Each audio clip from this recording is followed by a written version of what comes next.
The topic for today's lecture is social cognitive theory. This is one of my favorite and most often used theories. While often grouped with interpersonal theories and models, the social cognitive theory actually crosses multiple levels of the socio-ecological model and considers intrapersonal, interpersonal, and environmental influences on behavior. So social cognitive theory actually came out of what was known as social learning theory, which was first proposed by Bandura in 1962. Social learning theory really focused on the idea that we can learn vicariously through others as well as through reinforcement. Social cognitive theory added to this by presenting the key concept of self-efficacy and its importance in determining behavior. While we've seen self-efficacy previously, most notably in the health belief model, we're going to look at it in more detail and talk about how it develops. So social learning theory was initially presented in contrast to operant conditioning. So you may recall the example of Pavlov's dog, who is exposed to the bell ringing every time he is fed. And after those two actions are paired, he comes to expect food when he hears the bell and salivates at the time of the bell, even if there is no food.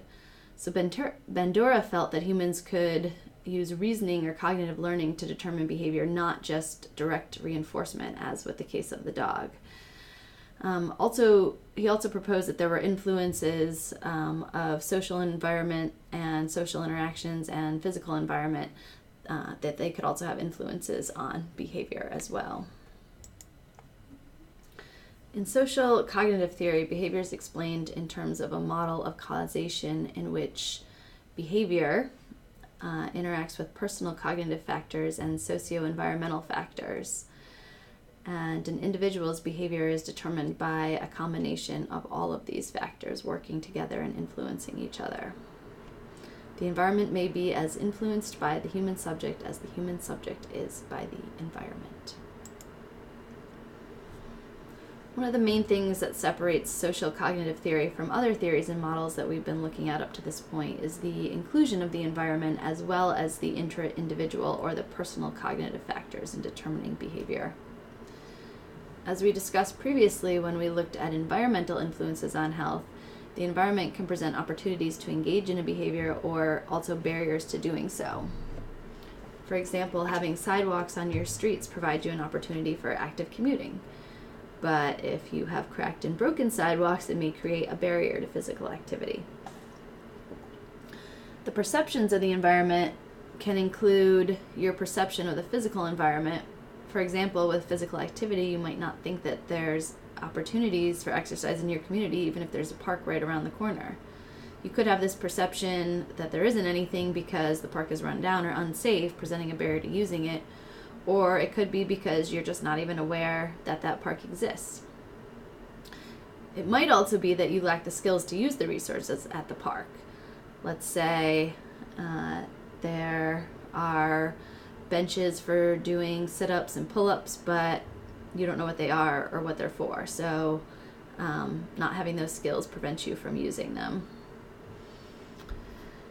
Interventions can provide people with more opportunities to exercise, but also change their perception of the opportunities that currently exist and help to remove barriers by improving their ability to use current resources. For example, we talked previously about mobile markets, which provide people with access to fresh produce, but we saw that without removing barriers to preparing produce, like lack of cooking skills, it doesn't matter that we can change the environment and provide more healthy foods. This relationship between personal changes and environmental changes is the basis for reciprocal determinism in the social cognitive theory. Perceptions of the social environment and beliefs about cultural norms and the social acceptability or perceived prevalence of a behavior can affect whether or not someone does it also.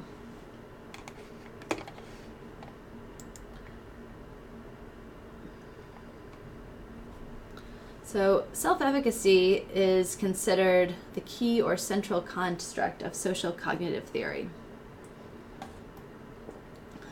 Self-efficacy reflects an individual's confidence that they can engage in a behavior under various conditions and affects both initiation of a new behavior and continuation of current behaviors. So Bandura and others have proposed that self-efficacy is the most important prerequisite for behavior change because it affects how much effort is invested in a given task. It also influences whether a person can engage in a behavior in the presence of obstacles. So you might be willing to go running on a beautiful fall day, but are you willing to run outside in the middle of a Buffalo winter when the snow is 2 feet high? When a person has low self-efficacy, they tend to avoid a task. For example, my husband may hand me the baby every time he needs a diaper change, but it's not because he doesn't want to be a good parent, but because he has low self-efficacy for changing the diaper. This might be partly because he doesn't have the knowledge or skills to do it. Self-efficacy is considered an intermediary factor between gaining knowledge and skills and actually doing the behavior. While the relationship may not be exactly linear, we could argue that self-efficacy would not be possible without skills and knowledge.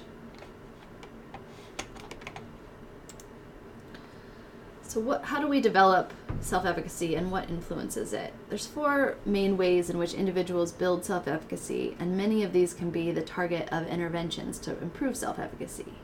They include mastery experiences or previous personal experience with a given task, vicarious experience or observational learning from others, social persuasion or encouragement of the behavior, or in some cases discouragement of a negative behavior.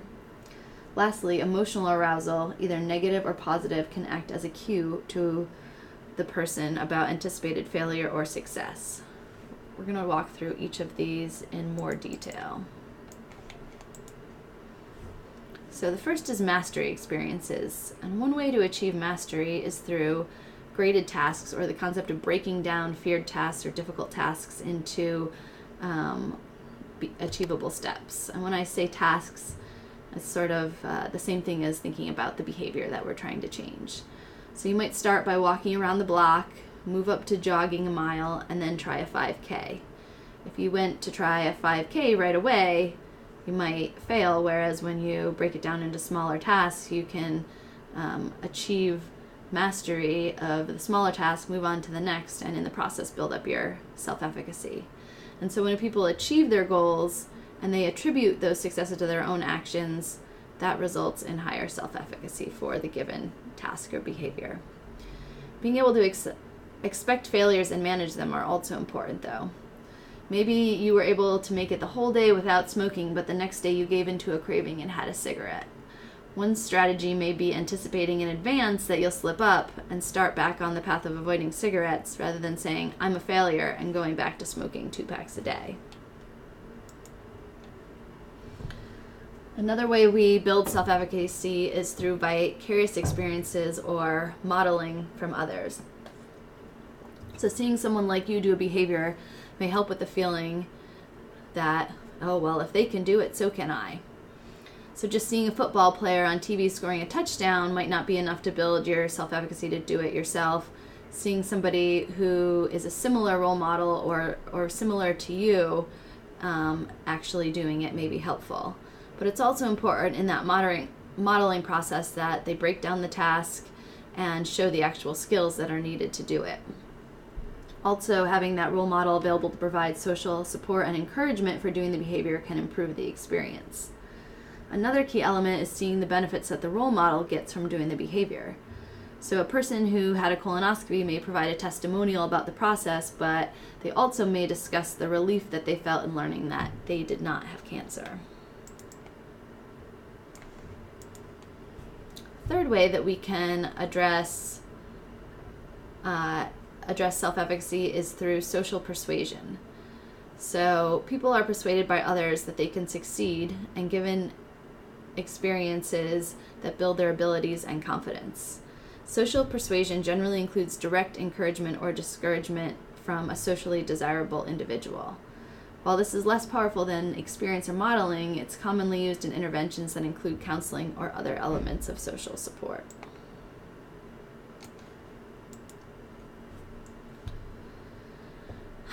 Negative emotions can lead to poor self-efficacy, and positive emotions can lead to better performance. So managing emotional arousal is important in developing self-efficacy. Because individuals have the capability to alter their own thinking and feelings, we can intervene to put them more in control of these states. For example, helping dieters recognize how emotional states such as sadness or boredom affect their ability to refrain from healthy foods can help them identify and control eating triggers. I also recently heard about a study looking at condom use and the difference of actually saying that you have the intention to use a condom in a situation with an educator or a healthcare provider versus when you're actually in the midst of the sexual act and trying to make that decision. So practicing that behavior of using a condom when you're emotionally aroused can actually improve your ability to do it in the real situation. So self-efficacy refers to the confidence, capability, and personal control or agency to engage in and complete a task. So inherent in this is the idea that a person's belief in their ability to produce a desired result by their own actions is that a person has to have an expectation about what the desired results are. So an outcome expectation refers to a person's expectations about the consequences. Outcome expectations are important because they give people a reason to do a desirable behavior or stop an undesirable behavior. Reinforcements and outcome expectations are similar, but are actually two different concepts that I'd like to address. So when we perform a behavior and see a certain result, those things tend to be paired. The concept of stimulus response came out of operant conditioning, which we talked about. Recall Skinner and Pavlov's dog as examples. A positive reinforcement may be a child getting a sticker every time she brushes her teeth. And a negative reinforcement for getting people to wear a seatbelt may be that annoying dinging noise that goes away when you put it on. So while the social cognitive theory recognizes the concept of reinforcements as important, it also posits that we can learn about the outcomes in other ways than just pairing the behavior with a reinforcement. So think about the colonoscopy testimonial. The person watching the testimonial can develop expectations of the outcome they'll likely have from a colonoscopy without ever having one. This requires a higher level of cognition than was seen with operant conditioning, or the simple example of the dog and the bell.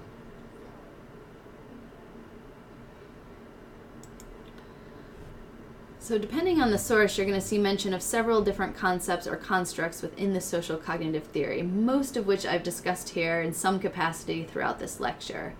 I'm going to summarize several here and talk about other common intervention approaches for addressing these constructs. So within environment is the physical and social factors that affect behavior. So ways that we could change the environment is by addressing barriers and opportunities, which are attributes of the environment that make the behavior harder or easier to perform. So potentially increasing opportunities to safely engage in or master that behavior. So adding a new gym in your community or access to produce could be providing opportunities or potentially removing barriers. Situation is also known as one's perception of the environment. So we can address perception by correcting misconceptions and providing and promoting healthful norms.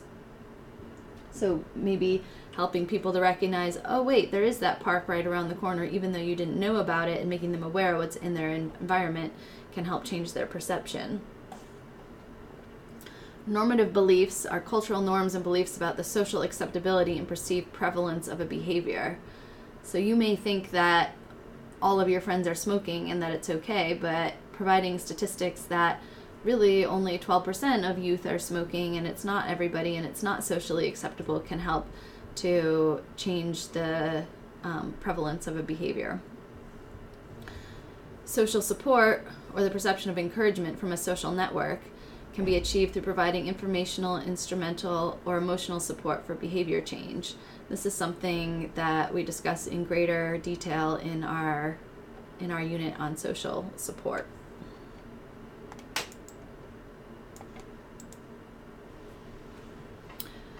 We discussed in length the concept of self-efficacy, or a person's confidence in his or her ability to perform a behavior, and talked about ways to build up self-efficacy, including approaching behavior change in small steps to help ensure success.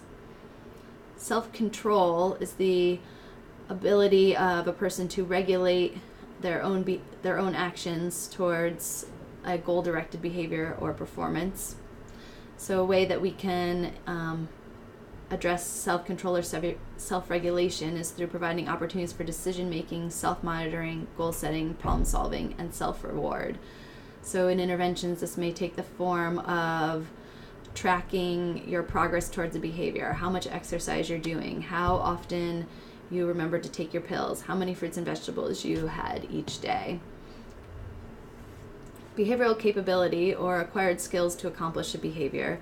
So this is really the aspect of giving people the tools to use their environment in the right way. So the tools to cook, or the knowledge and skills of how to use that exercise equipment that's in that park around the corner.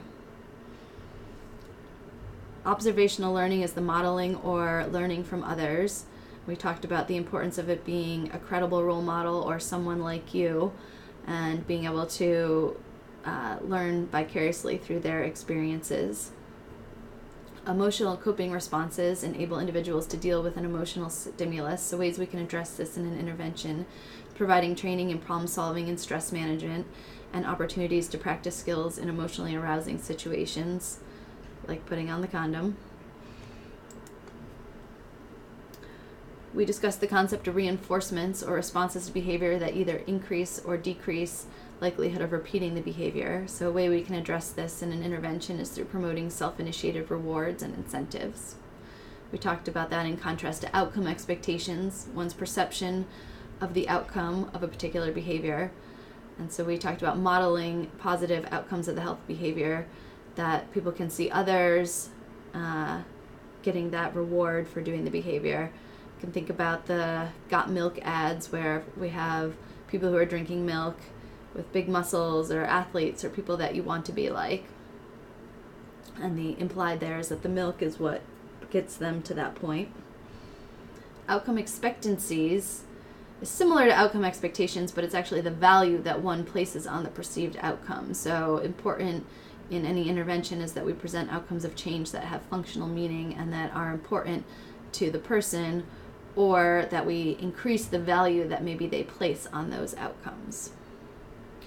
So those are some of the main constructs. You may see other things presented in relation to social cognitive theory. It's not as straightforward and as some of the other theories that we've looked at. And in some places you'll see mention of all of these constructs. In other places they may only include a few. But I think they all can be useful in thinking about designing an intervention based on social cognitive theory. All right, that's it for this topic.